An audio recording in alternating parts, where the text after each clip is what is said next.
cercana a la cultura, personajes y autores, libros y obras, danza, música, teatro, cine, la historia y el presente, un debate plural de la creación artística.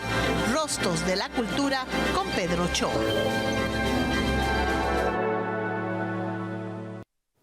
Muy buenos días, es un gusto saludarlos nuevamente en una emisión más de Rostros de la Cultura, el programa correspondiente a la fecha de hoy, 16 de septiembre de 2023, un día histórico, un día donde inicia la gesta heroica de Miguel Hidalgo y el cual nos da patria e identidad.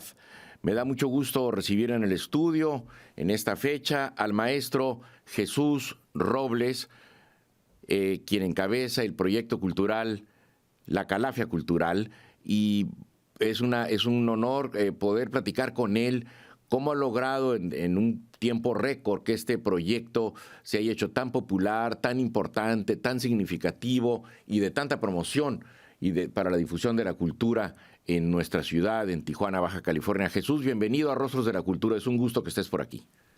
¿Qué tal, Pedro? Buenos días, pues agradecerte la invitación y aquí estamos. A la orden. Muchas gracias, Jesús. Pues como decía en la presentación, este proyecto Calafia Cultural, que bueno, has tocado prácticamente, voy a arriesgar, casi todos los espacios culturales de la ciudad de Tijuana. Me interesa mucho que me platiques cómo surgió esta idea, cómo se te ocurrió y cuál ha sido la experiencia de llevarla a cabo. Y además tienes una exposición que está siendo muy comentada en redes, en el medio cultural, Nódulos Conectados, en el Instituto Municipal de Arte y Cultura. Entiendo que es tu colección personal. Pero antes de eso, Jesús, ¿cómo llegas a interesarte tú en estos temas? Quiero que me hables un poco de tu formación profesional y de tu formación cultural, por favor. ¿Dónde naciste, Jesús? En Zacatecas. En Zacatecas. Nací en un pueblo cercano a la capital, a 2 horas. Es un pueblo como los que presenta Rulfo en sus cuentos maravillosos de Llano en Llamas. ¿Te identificas mucho con esos textos? Definitivamente sí. Años después, estando yo en la preparatoria, cuando leo El Llano en Llamas, me di cuenta que eran esos, lo que Rulfo escribe fue lo que yo viví en mi infancia. Sí. Vivían en un pueblo, un rancho de pocos habitantes, nos dedicábamos a la agricultura. Mi papá tenía un molino de nixtamal. Sí. Entonces imagínate ver a todas las señoras y los chamacos que llegaban con el balde del molino. Para eso pues tenías que levantarte de madrugada para llevar agua del pozo y apoyar a las labores de la casa. En el molino, desde ser el que iba por el agua, el que pesaba el nixtamal, hasta ser el que cobraba, iba subiendo de escalafón. Bueno, de nivel, en la actividad. En aquel tiempo la vida en el campo era muy, muy difícil. Trabajabas bajo pleno sol y nos dedicamos, además de esta tarea del molino de nixtamal, pues a las labores de la agricultura, el cultivo de la tierra, el maíz, el frijol y además el cuidado y la crianza de animales de granja. Básicamente animales, vacas era lo que tenía mi papá. Uh-huh. Bueno, y como te decía, era un tiempo difícil, no había agua potable. Cuando venían los días de sequía, te tenías que levantar a las 3 de la mañana para ir y velar el pozo y esperar que manara el agua para poder llevar el agua a tu casa. Entonces era caminar en la oscuridad con guaraches, te dabas cada tropezón. Sí. Y toda esa vida difícil, no me imaginaba yo el resto de mi vida vivir en esas condiciones. Uh-huh. Por supuesto que uno de mis escapes era el estudio, era la escuela. Y afortunadamente la Secretaría de Educación en esos años publica unos libros maravillosos en donde era un compendio de la literatura universal. ¿Estamos hablando de qué año más o menos? Estamos hablando de los 70. 70, sí. Sí. Fueron reproducciones, ¿no? Que hizo la SEP, sí. Sí, eso fue en el gobierno de Echeverría. Así es. Sí. Bueno, voy con todo y mi timidez, le pido el libro al maestro y con ese tesoro me iba yo al río ¿En qué año estabas? ¿Estabas en primaria? Estaba en primaria, debí de haber estado en, no sé, tercero o cuarto tal vez. Bueno, total que debajo de los arbustos yo me ponía a leer. Y en esa lectura mi imaginación volaba y viajaba hasta el otro continente, andaba por allá de la mano de Ulises por las islas del mar Egeo, viviendo las aventuras con Dante en la Divina Comedia y una cantidad importante de historias. Lo que permite la literatura, pues, ¿no? Enfrentarte a un texto y te pones, como dices, a volar de mano del autor, ¿no? Exactamente. Y ese fue, yo lo considero el primer acercamiento al arte, a la cultura. Pero nadie te orientó que esos eran los textos que había que leer. Nadie te dijo que leyeras, sino sí por curiosidad llegaste ahí. Exactamente, sí fue por iniciativa propia. Sí. Era la búsqueda de algo diferente a la realidad. Sí. Y la otra era el cine. Llegaban el cine ambulante. Y porque no había cine en tu pueblo. Ajá. No, y a la fecha no lo hay. Ajá. Bueno, llegaba el cine ambulante y anunciaban la película que iban a exhibir. Sí. Eran tiempos en los que tú pedías permiso a tu papá. No le pedías permiso Ajá. a tu mamá y te decía, dile a tu papá. Y le decías a tu papá y dile a tu mamá. Claro, claro. Recuerdo esos diálogos. Exacto. Total que faltando ya segundos para que iniciara la película, lo anunciaban con la marcha de Zacatecas. Ya te imaginarás lo que esa marcha representa para mí. Pues muy emotivo, ¿no? Sí, es el segundo himno nacional, con todo y que digan que la de Moncada. Bueno, el Moncayo, el Guapango. Exacto, de Moncayo, exacto. Sí. No, la marcha de Zacatecas. Bueno. ¿Tú te identificas más con la marcha? Sí, por supuesto. Bueno, total que en ese momento que estaba la marcha, mi papá decía, está bien, vayan. Ya teníamos preparada la banca, la silla y la bolsita con cacahuates. Que tú mismo tenías que preparar todo eso. Sí, claro. Sí. O con semillas tostadas. Y vámonos al cine. Entonces era la otra parte. Vivías la emoción y cabalgabas con los bandidos del Río Frío o te espantabas con Santo y las momias de Guanajuato. Una serie de películas maravillosas. Sí. Llega el tiempo en el que concluyo la primaria. Entonces era tomar la decisión de quedarme en el pueblo, seguir trabajando, porque pasé de ser sembrador a ser el que lleva el arado. Y vas arreando, en ese tiempo eran mulas o machos los que jalaban el arado. Ya estabas más grandecito. Sí, claro. Empezaban a llegar, mi papá fue el primero que tuvo un tractor en el pueblo. Y era... Que era un avance tecnológico ya. Sí, bastante importante. Sí.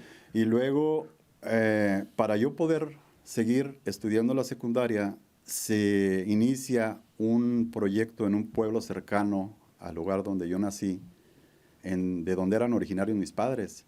Y había la oportunidad de irme a estudiar la secundaria. Llegué a vivir a casa de mis tíos, pero pues eran desconocidos prácticamente. Los había visto un par de veces y allá muy a la retirada. A los 12 años salí de casa. Imagínate lo que representa. Pues eres un niño. Claro. Sales a esa edad y te enfrentas a la vida y a tomar tus propias decisiones. Me perdí vivir bajo un techo, bajo el consejo y la guía de los padres, pero por otro lado tuve oportunidad de tomar mis propias decisiones. Y ahora sí que lo que lograra o dejara de lograr iba a ser por... Ya iba a ser por tu cuenta y riesgo, así es. Bueno, total que concluye la secundaria y ¿qué seguía? La prepa, pero lo más cercano era Durango, capital, o Zacatecas. No había ni los contactos ni los recursos para irme hacia allá. Y en Tijuana ya estaban viviendo mis hermanos mayores. ¿Qué pasa con...? ¿Ya estaban trabajando aquí? Ya estaban sí, estudiando. Mis hermanos llegaron a trabajar en la... ¿Se pueden decir nombres de empresas, marcas? No, bueno, puedes decir en una empresa. En una empresa que repartía leche. En una distribuidora de leche. Muy bien. Bien. Y mi hermana mayor, ella trabajaba en una tienda de novias. Eso es. Sí. Muy famosa. Sí, era la única en Tijuana. Ok. Bueno, total que llego y yo siempre lo he dicho, caí en blandito, porque ya llegué a una casa. Sí. Y me decías antes de entrar al aire, que lo que representaba Tijuana para ustedes en ese momento, decías, el lugar más seguro para migrar era Tijuana. Era el lugar que estaba prácticamente de moda, porque ya había pasado el boom de irte a Guadalajara o a Ciudad de México, que allá era trabajar en la construcción. Y muchas personas del rancho se iban por temporadas a trabajar en la costa, en Nayarit y en Sinaloa. Bien. Y Tijuana era esa otra oportunidad. Bueno, llego, no pude ingresar inmediatamente a la prepa por cuestión de los documentos, pero aproveché y entré a estudiar una carrera técnica, contaduría contador privado. Continúa, se concluye, inicio a la prepa, fue prepa de 2 años en una escuela privada y de ahí el ingreso a la universidad. Yo siempre había querido ser licenciado en Derecho, pero los resultados salieron por que fuera contador. Sí. Y bueno, llegar a estudiar contabilidad con 3 años ya de experiencia y de conocimiento de lo que es el cargo y el abono y los estados financieros y todo lo que eso representa. Ya tenías una introducción, digamos, y una práctica, ¿no? Una gran ventaja en relación con el resto de mis compañeros. Y eso me permitió romper con la timidez y con todo esto que era demasiado corto en la palabra y en la acción. Bueno, eso se ve que lo superaste. Ah, sí. Y pues bueno, como eso ya lo tenía avanzado, pues me dediqué a hacer, ahora sí que a liderear. Y de jefe de grupo fui escalando hasta cuando estamos por concluir la licenciatura en contaduría, estábamos buscando recursos para la graduación. Y entro en contacto yo con un grupo local, el Teatro Clásico de Tijuana y el grupo Tespis, que era de Emerio Fierro. Emerio Fierro, ¿cómo no? Sí. En ese tiempo en la escena del teatro pues estaba Jorge Andrés Fernández, Enrique Nolasco, Mario Martínez. ¿Cómo no? Las primeras obras de teatro, vamos a llamarle local, que vi yo fue en Casa de Cultura, precisamente con la pieza esta de Postdata, tu gato ha muerto, con el grupo de Emerio Fierro. Bueno, platicamos con ellos y llevamos la pieza de Alerta en Misa en el Teatro de la Universidad. Ahí fue donde fui con el Rubén Vizcaíno y le pedimos el teatro y bueno, hicimos toda la gestión. Fue Alerta en Misa. De ahí empecé yo a visitar el grupo y en una ocasión, venía un grupo de Mexicali y nos mandó Emerio a que nos pusiéramos a sus órdenes y en qué lo podíamos apoyar. Pues resultó que le faltaron unos actores a este director de Mexicali. Y ahí en ese momento nos indicó qué teníamos que hacer y a las 2 horas estábamos actuando arriba de un escenario. Ajá. Ya te imaginarás. Fue maravilloso porque cuando se termina la pieza y vienen los aplausos y vienen las luces, fue ese sentimiento. Esa emoción, ¿no? Exacto. Sí. Y dije yo, de aquí soy. De aquí soy. Continué, obviamente, yo siempre he sido muy obsesivo con la preparación. Si me voy a encargar de cualquier tema, siempre investigo. Trato de no llegar en blanco.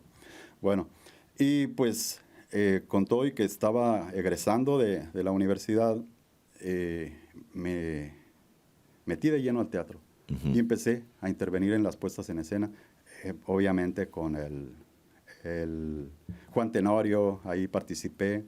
Sí, cómo no. Y la que fue así como el máximo logro fue actuar en el Secut. Sí. ¿Con qué obra? Salomé de Oscar Wilde. Nada más y nada menos que era el personaje del Juan Bautista.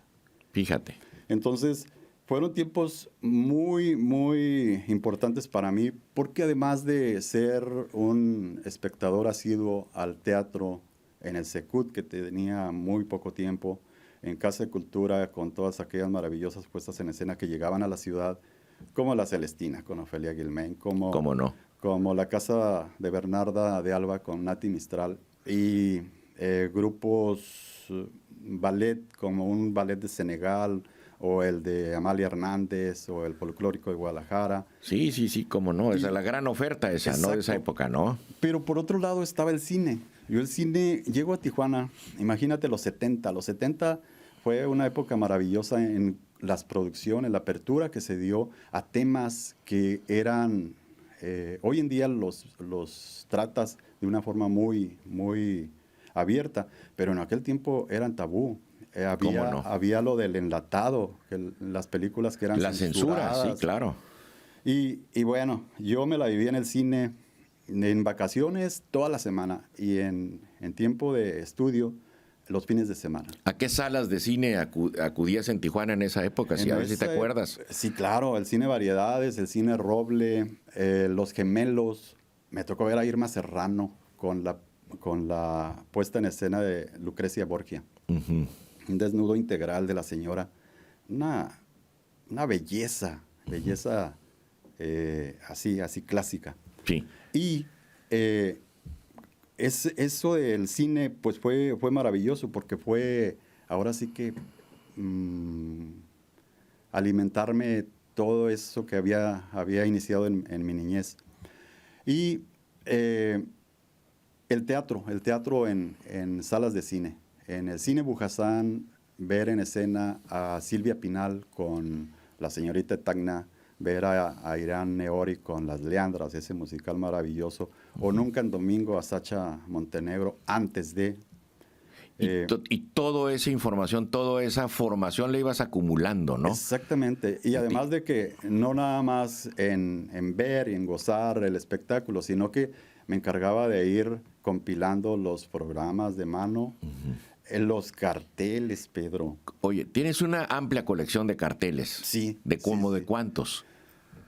No sé cuántos tenga, pero son bastantes. Son bastantes. Y son joyas. ¿Y los has exhibido, Jesús? No. No, esos no entraron en esta exposición. Esa era mi idea, pero bueno, en un momento platicamos de ese punto. Sí, cómo no. Te interrumpí. Estamos con esto de el teatro, el cine, y la literatura iba de la mano, porque a mí me encontrabas en las librerías, una librería que estaba ahí en lo que hoy es la Plaza Santa Cecilia, en la Argüello, y sucedió que, bueno, yo egreso de la universidad y entro, siendo estudiante todavía, entré a trabajar a gobierno del Estado, en auditoría del Estado, por un equívoco.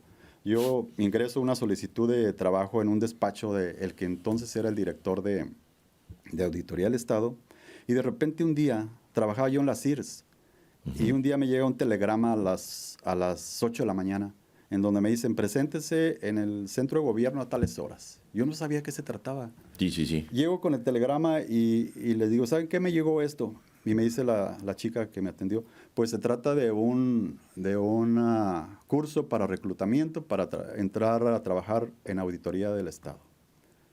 ¿Te interesa? Pues me interesó, me quedé. Siendo estudiante, ingreso al campo laboral en auditoría, nada más y nada menos que en auditoría. Y auditoría. ¿De qué año me estás hablando más o menos? Te estoy hablando del 82, 83. Entonces, yo aprendí revisando estados financieros. De ahí de Auditoría del Estado me fui a la CES en auditoría interna. Y de la CES me fui nada más y nada menos que al Auditoría Federal, a la Secretaría de Hacienda y Crédito Público, lo que hoy en día es el Sistema de Administración Tributaria, el SAT. Bien. 10 años, Pedro. Jesús, vamos a hacer una pausa breve.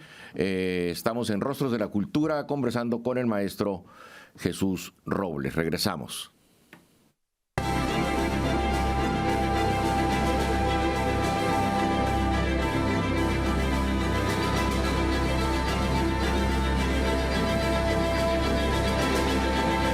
cercana a la cultura.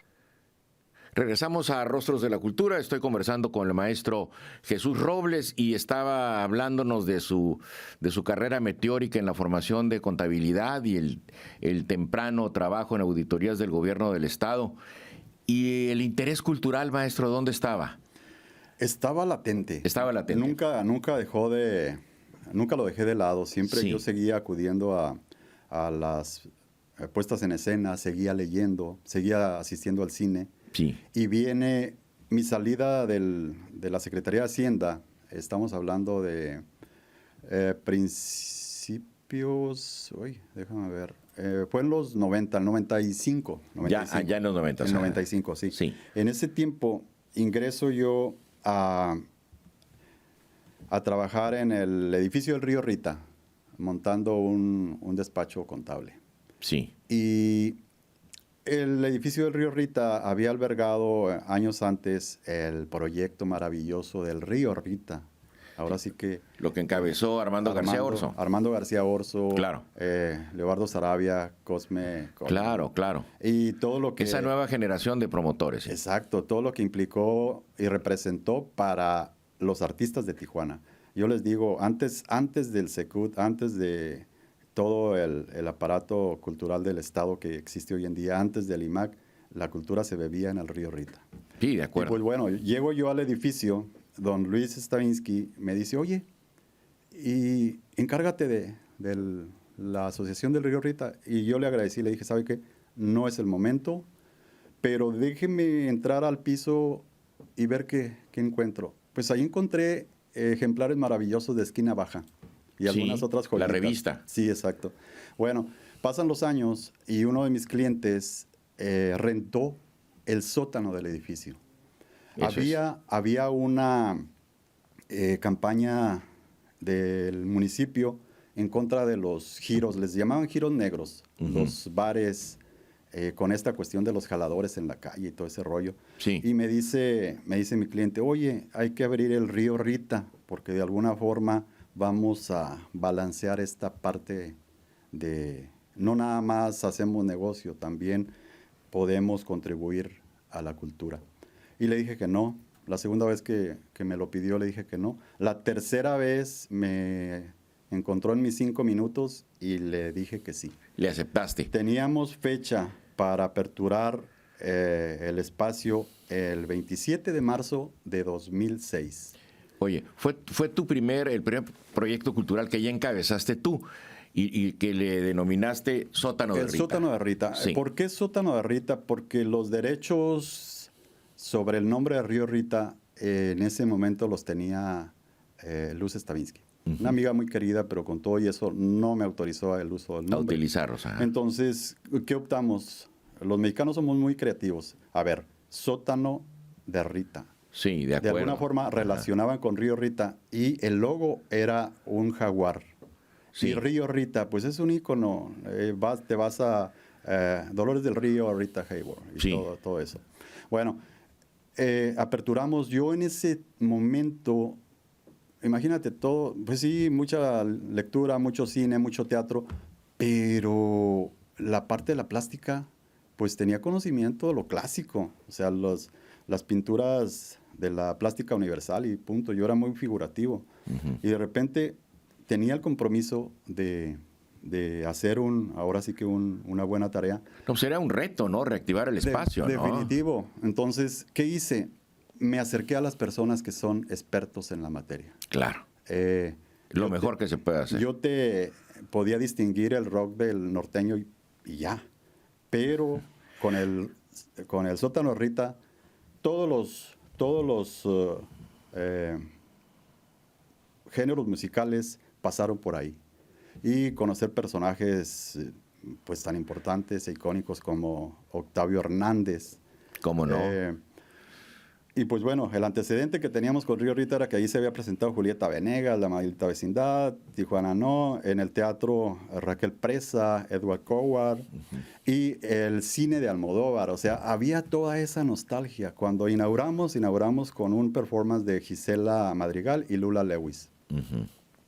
Y fíjate, nada más. Nada más. Importante. Y ahora sí que acudió pues todas las personas del medio cultural, porque había así como, bueno, ¿y quién es este personaje? Y hubo, como siempre, Pedro, hubo voces que se alzaron y decían, ¿pero qué hace un contador metido a la cultura? Pues ese contador ahora sí que supo hacerse a llegar del apoyo de las personas. ¿Cuánto tiempo estuviste al frente de Sótano de Rita? Iniciamos el 2006. Sí. Estuvimos el resto de 2006, 2007 y en agosto, septiembre de 2008 lo tuvimos que cerrar porque recuerda que se vino la ola de violencia. Una ola de violencia muy fuerte, sí. Sí, y la fuga de empresarios. Entre esos empresarios que se fueron de la ciudad, se fue mi cliente, el que rentaba el espacio. Entonces era mucho riesgo tener el espacio abierto, exponer a los artistas, a la obra, porque sí, para ese momento las exposiciones que se empezaron a realizar ahí fueron curadas y guiadas por Laura Castanedo. Entonces llevaba todo lo que una exposición debe de llevar. Todo el protocolo, con toda la formalidad. Sí. Exacto, es la curaduría, la museografía, los textos curatoriales, el catálogo, todo.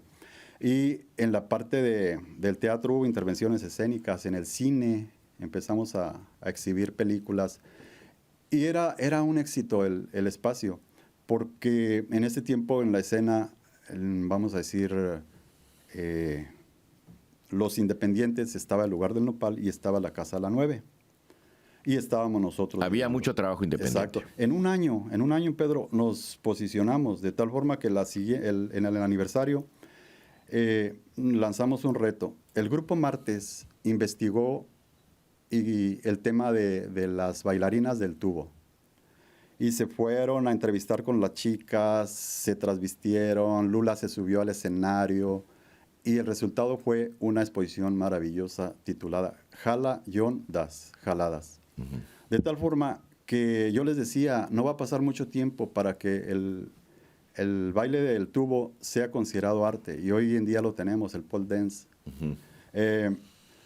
Y viene la ola de violencia, transitaron por ahí exposiciones de Marco Figueroa, Lula, Lourdes Lewis, Luis Garzón, José Hugo Sánchez. Y personajes de ese nivel, la propia Laura Castanedo. Y viene un encuentro internacional con Terra del Arte, Ars Latina. El título era Ser Latino en el siglo XXI. En colaboración con Gobierno del Estado, la exposición colectiva máxima estuvo en el CEAR de Mexicali, pero en el Sótano de Rita se inauguró el encuentro con una exposición titulada Migrantes, con la obra de Juan Zúñiga, nada más y nada menos, y con Guadalupe Victorica, una artista de origen de Mexicali, pero avecindada en la ciudad de Monterrey. Eso fue el acercamiento a la escena cultural actual de principios de los 2000. Exacto, pero ese cargo, esta posición, no se puede decir porque no era un cargo público, pero esta posición dentro de Sótano de Rita te puso muy en contacto con todo el movimiento, los nombres que has mencionado, los pintores, los artistas, los bailarines, es la gente que estaba haciendo las propuestas culturales en el momento, ¿no? Exactamente. En el caso de la danza contemporánea, pues había todo este movimiento de los nuevos, ahora sí que integrantes del movimiento en escena. Minerva Tapia estuvo ahí, se presentó. Por supuesto. El apoyo de Bitácora con Almadelia fue fundamental. Almadelia Martínez. Exacto. Y estuvo también, iniciaba Péndulo Cero, claro. Luz Boreal, estuvieron en el Sótano de Rita. El espacio como tal seguía conservando esa magia, esa magia de la nostalgia de lo que se nos fue y que ahí está. Ahí está. Jesús, vamos a hacer una pausa, regresamos a Rostros de la Cultura para ahora sí entrar definitivamente en materia para platicar de la calafia cultural. Regresamos. Muy bien.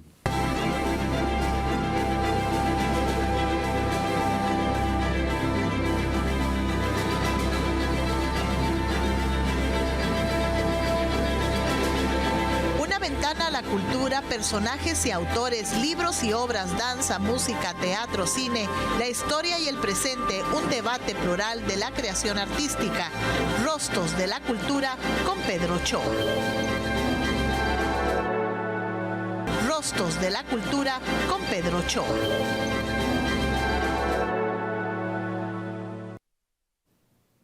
Vamos a exhibir este video que da muy buena idea de lo que es precisamente Calafia Cultural, este proyecto, idea y desarrollo del maestro Jesús Robles. Adelante, video, por favor. Cada año, la ciudad de Tijuana busca acrecentar su oferta cultural y es así como nacen proyectos maravillosos como el que vamos a hablar el día de hoy.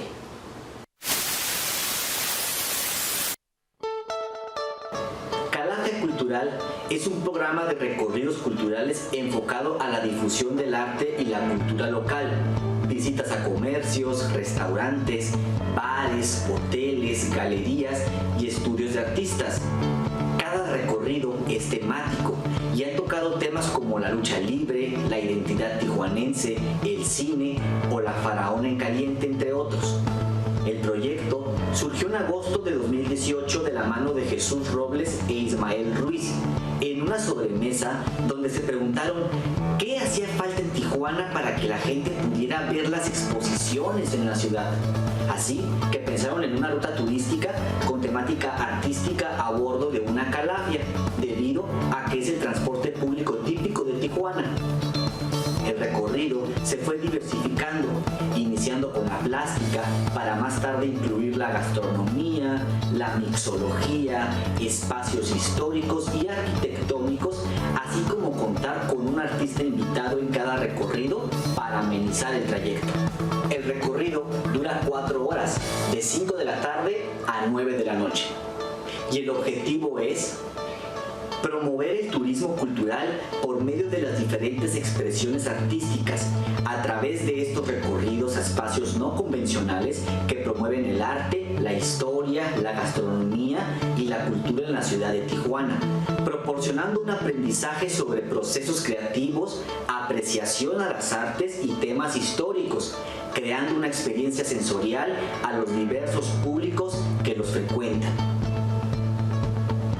Con la misión de difundir el turismo tijuanense a un nivel local, nacional e internacional, el programa brinda un acercamiento a las expresiones artísticas de nuestros creadores y así generar una experiencia única. No cualquiera se sube a una calafia, y menos a una calafia cultural. ¿Ya la conoces? Hasta aquí el video de hoy, espero que te haya gustado. Mis redes sociales aparecerán en la parte de abajo por si gustas seguirme, dale un like, comparte y nos vemos hasta la próxima. No, pues una brillantísima idea, Jesús. ¿Cómo surgió este proyecto? ¿Cómo hace la gente para poder hacer estos recorridos de la mano contigo? Muy bien. Bueno, el proyecto surge en agosto del 18. Sí. Estando en lo que antiguamente fue el restaurante La Especial, aquí en la Avenida Revolución. Sí, señor. En ese momento se estaba presentando en la ciudad de Tijuana la exposición en 3 espacios diferentes de una artista cubana, Yunaika Martín. Lo teníamos en la Galería Bustamante, en Las Torres, la teníamos en una cervecería artesanal en la Revolución, y ahí en La Especial, que en ese momento se llamaba Casamentera, que estaba un proyecto de Carlos González. Un saludo para Carlos. Por supuesto. Y hablando sobre lo interesante que sería visitar las 3 exposiciones y ver el crecimiento de Yunaika en 10 años, en el término de 10 años. Y dice uno de los comensales, dice, bueno, pues rentemos un vehículo. Y Ismael tuvo la brillante idea de decir, pues que sea una calafia. Hace el contacto con la empresa, nos facilitan el transporte y realizamos el primer recorrido de Calafia Cultural. Fue el resultado tan maravilloso que decidimos replicarlo mes a mes. No, pues es una idea brillante. Fíjate, ¿no? Pedro, que Tijuana es una ciudad maravillosa que quienes... Y que tiene mucha oferta cultural, Exacto. Jesús. Y además que se ha ido transformando. El siguiente mes, yo trabajo en la Revolución, entonces ya me consideran parte de los personajes urbanos de ahí de la Revu. Del paisaje. Iba caminando hacia el IMAC y empecé a escuchar un golpe de marro. Estaban derribando la fachada de la loja. Y en ese momento dije, la ciudad se nos está yendo de las manos. ¿Y qué estamos haciendo nosotros? Claro, claro. Si no contamos las historias, si no preservamos ese pasado que es que nos construye como tijuanenses, ¿no? Y decidimos incorporar los espacios arquitectónicos. Y de hecho, ese recorrido salió de Cine Bujasán. Bien, entonces, desde agosto del 18 a la fecha, me imagino que hubo alguna interrupción con motivo de la pandemia. Mes a mes has estado haciendo estos recorridos. Producción tiene algunos carteles, algunos programas de los distintos recorridos. ¿Cómo puede uno participar en ellos, Jesús? ¿Cómo puede para decirle al público, le decimos al público que tenemos al aire el teléfono 684-9615, por si quiere hacer alguna pregunta al maestro Jesús Robles, pero ¿cómo puede alguien del público hacer estos recorridos culturales contigo? Muy bien. Bueno, los recorridos los realizamos el último jueves de cada mes. El último jueves de cada mes, muy bien. Y el horario es de las 6 de la tarde a las 10 de la noche. Bien. ¿Cómo saben de los recorridos en Facebook? Nos encuentran como Calafia Cultural. Calafia Cultural, muy Ahí bien. publicamos el cartel del próximo recorrido. ¿Qué hacemos cómo construimos estos recorridos? Buscamos qué eventos están por realizarse en la ciudad y buscamos que si es el día de la realización del recorrido, los incluimos. Vamos incorporando acciones escénicas en el recorrido o en sitio. Y la visita a los artistas es algo que a los pasajeros les encanta, porque están en el lugar íntimo donde el artista crea las obras. ¿Cuántas personas entran por cada viaje? Perdón, te interrumpí. La Calafia tiene capacidad para 25 personas. Bien. 25 personas. Obviamente el tema de la pandemia nos enseñó a tener todos estos cuidados del protocolo y la sana distancia y todo eso. Tuvimos 2 interrupciones en ese tiempo, pero a la fecha llevamos alrededor de 70 recorridos. 70 recorridos. Me imagino que tienen un costo, pero me imagino que es un costo accesible. Sí, definitivo. El costo es de 450 pesos, Bien. que nos ayuda para pagar la renta de la Calafia, porque Por supuesto. el transporte no es propio. Sí, hay que rentarlo. Exacto. Sí. Le pagamos un honorario al artista que interviene, sea un tallerista, Muy bien. sea un actor o sea un bailarín. Todos tienen ¿Que hace alguna lectura durante el recorrido? ¿Va dando alguna plática? Siempre les damos información relacionada con el recorrido. Y Bien. obviamente no nada más es la información relacionada con la cultura, sino también con la historia de la ciudad. Porque desafortunadamente vivimos en una ciudad, pero no la habitamos. No nos damos el tiempo de conocer los espacios, de gustar la comida, la bebida. No, además es una ciudad con tantos cambios, ¿no? Constantemente. Les decía yo hay un libro maravilloso, Tijuana de Papel, que compila una serie de textos, y uno de ellos es de Octavio Hernández, Sí. en donde habla precisamente de esta parte que nos perdemos al no vivir la ciudad. Cuando presentamos una exposición de Jim Platel, Tijuana de Noche, Tijuana de Noche, ahí entendí yo cómo la mirada de extraña o de un extranjero, que bueno, ya es más tijuanense que muchos, Sí. pero cómo ven los detalles que nosotros los pasamos por alto. Entonces, Calafia precisamente se trata de acercar al pasajero a los espacios, a los personajes, a los momentos. Bien. Ahora te haré una pregunta a ti, no tanto sobre el público. ¿Tú diseñas el programa de visitas en función de de la oferta que tienen esos espacios en ese momento? Eso influye y además vamos incorporando espacios que no habíamos visitado con anterioridad. Bien. Difícilmente repetimos los espacios. Lo hacemos cuando se trata, por ejemplo, de una exposición en una de las salas o museos de la ciudad, pero siempre son diferentes. Hemos tenido que diseñarlos de acuerdo a zonas por esta movilidad tan difícil que tenemos hoy en día en la ciudad de Tijuana. No vamos a invertirle 40 minutos a bordo de la Calafia para movernos del centro, por decirte algo, a la zona del CEAR, Entonces, Sí. lo que hacemos es que si vamos a playas, los espacios que visitamos en playas Son en esa área. en esa área, Sí. o en la zona del centro, la zona de Otay, la zona este de la ciudad. Pero siempre va encaminado a conocer los lugares que están por la zona. El único del centro que no hemos estado ha sido en el Hayalay. No, como hay que espacio. apreciar el espacio y los murales que hay ahí Exactamente. ahora, ¿no? Entonces, ahora sí que estar a la casa de qué está pasando en la ciudad. Es así como ir midiendo qué es lo que viene. Y en base a eso vamos Porque diseñando. visitan tanto espacios institucionales como espacios independientes. ¿Estoy en lo correcto? Sí. Exactamente, sí. Fíjese qué bonito cartel. ¿Qué recuerdas de este sí, cartel? Qué bonito. claro, este. fue un viaje a Tecate Sí. con la maravillosa Ofelia Medina en este recital de Cada quien sufrida. Ajá. Y de ahí nos trasladamos a la casa de Laura Castanedo, que está ahí frente al CEAR, Ok. en donde inauguramos una exposición titulada Diáspora, que tiene que ver con la colección de obra de Terra del Arte, Ujú. que bueno, ya en algún momento les hablaremos qué es Terra del Arte. Y Brevemente dinos qué es Terra del Arte. Terra del Arte es una asociación cultural que está conformada por artistas que trabajan para artistas. Bien. Nacen en el 2005 en el encuentro que se da en Rusia de Laura Castanedo y Alfonso Caputo, que es el presidente de Terra del Arte. Ya viene la demoledora, tenemos que hacer una pausa. Seguimos conversando con Jesús Robles. Vamos a hablar ahora de esta exposición que estás encabezando. Regresamos. Muy bien.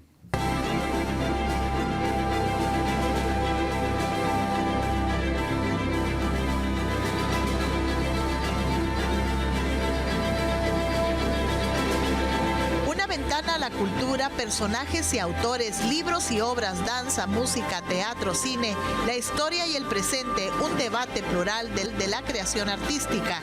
Rostros de la cultura con Pedro Ochoa. Seguimos en Rostros de la Cultura. Estoy conversando con el maestro Jesús Robles. ¿Y qué programa tienes para el mes de septiembre en Calafia Cultural?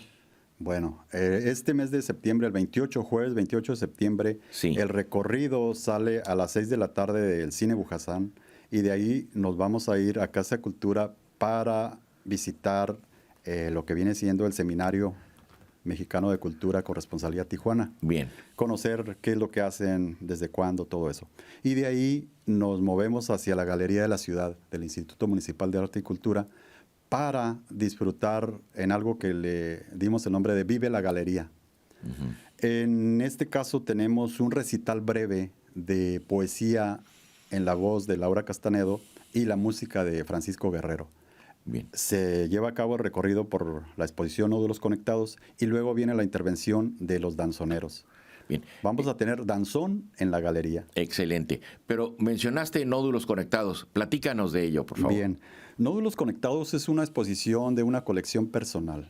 Tu colección personal. Mi colección personal que se ha ido construyendo a lo largo básicamente de 20 años y es una colección resultante del transitar por estos espacios de la cultura, lo que fue el sótano de Rita, Terra del Arte, el acercamiento hacia los artistas plásticos y el diálogo con ellos. Entonces les digo, yo más allá de la colección de la pieza está la colección de los momentos, de los afectos, de la relación personal con el artista. Claro. Personal o profesional. Y bien, es una exposición que se encuentra en la Galería de la Ciudad del Instituto Municipal de Arte y Cultura. Vamos a estar hasta el 30 de septiembre. Hasta el día 30, todos los días está abierto al De público. las 10 de la mañana a las 5 de la tarde. Es entrada gratuita. Totalmente. Vas a encontrar en el piso 107 obras. 107 107 de 63 artistas de 7 países. Sí. De aquí de Baja California tenemos 43, 10 de Tecate y 33 de Tijuana. Y pues bueno, vamos a encontrar obra del maestro Blancarte, de Balrá, de Marco Figueroa, Laura Castanedo, Lourdes Huerta, Luis Garzón, Carmela Castrejón, Óscar Ortega, entre muchos más. ¿Qué lees en esta muestra, Jesús? ¿Qué ves tú ahí? En esta muestra, ¿qué veo? Veo un conjunto de momentos, es como darle el repaso a tu vida durante esos 20 años. Sí. Los primeros días, porque yo estoy en la galería de las 10 de la mañana hasta las 5 de la tarde. Y los primeros días... Personalmente la estás atendiendo. Personalmente. Cuando llegaba yo y me sentaba ahí en la entrada y levantaba la vista y veía todas esas obras reunidas ahí, me pensé, ¿en qué momento sucedió? Y sucedió en 20 años. En 20 años de realizar un trabajo que en lo personal es gozoso. Lo disfruto, lo vivo, lo atesoro. Y en esta ocasión quisimos compartirlo en el aniversario 134 de la ciudad de Tijuana con la ciudadanía. Pero yo veo una pasión por el coleccionismo de parte tuya. Veo una comunidad artística muy pujante, muy propositiva. Y veo una colección también con obras de mucha calidad. Y veo que se puede, guiado por ti, cuando tú ofreces el recorrido a todo público que llega ahí, veo una extraordinaria riqueza cultural ahí. Te felicito y invitamos al público que no haya tenido oportunidad de verla hasta el último día de este mes, de septiembre, Nódulos Conectados en la Galería del Instituto Municipal de Arte y Cultura en calle Segunda y Constitución. No me faltó nada, de 10 de la mañana a 5 de la tarde, de lunes a viernes. El sábado es de 10 de la mañana a 3 de la tarde. De 10 a 3. Los sábados, con excepción de hoy, porque es día inhábil, exactamente, ¿no? Pero eso es una magnífica oportunidad. Va usted a ver los artistas que fueron creando una nueva saga cultural en Tijuana y obras de muchísima calidad. Jesús, muchísimas gracias por estar en Rostros de la Cultura. Ha sido muy grato conversar contigo esta mañana. Gracias a ti, Pedro. Gracias a todos por escucharnos y los esperamos en Nódulos Conectados en la Galería de la Ciudad, en el Instituto Municipal de Arte y Cultura. Muchísimas gracias. Nos vemos el próximo sábado. Gracias. Bien.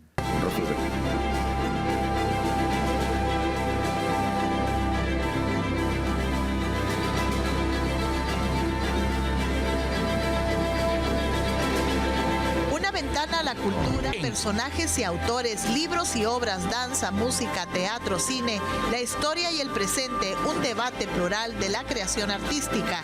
Rostros de la Cultura con Pedro Ochoa.